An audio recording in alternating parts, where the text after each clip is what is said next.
Thiên đi mà xua thôi na đất lan chu Dai pawnah an ha china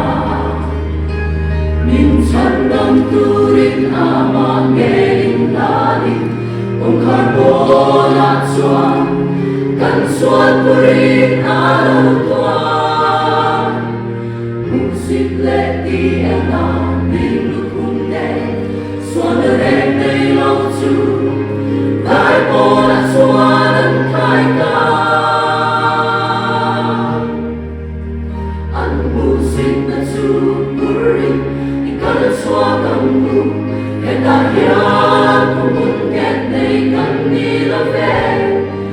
In thôi na nung pa thian lom ka mi turin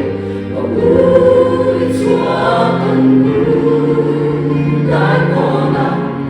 a tuar nei chom pui ang mu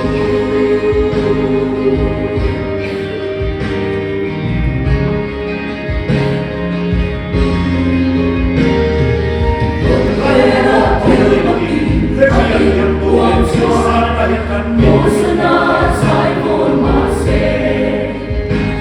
Van lan lung oi na chu kalvari tama Hingan se dong na Van lan ko pa tuar na chu A til ti kay lo na lu mun chu Hau li manang lu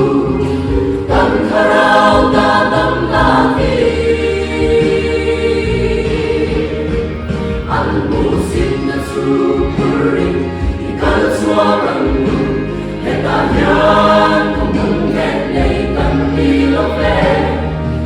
In thôi na nung pa thian lom ka mi turin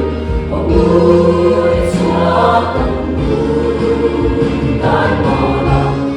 a tuar nei chom pui ang mu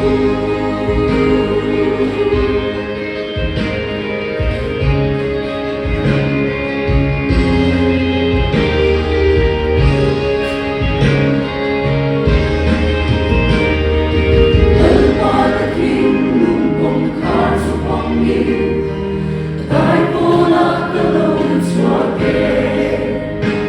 Lei mal som na ani bel nu fia tum ni Kalvari tama Min khen la ka min varna Kata ni tuar na chu chom pui turin Min siam harro lalpan Kanun ni tan kanane An musik na chu purin ikal chua kan mu Heta hian kumun nget nei kan ni lo ve In thôi na nung pa thian lom ka mi turin O ui chua kan mu Dai pawnah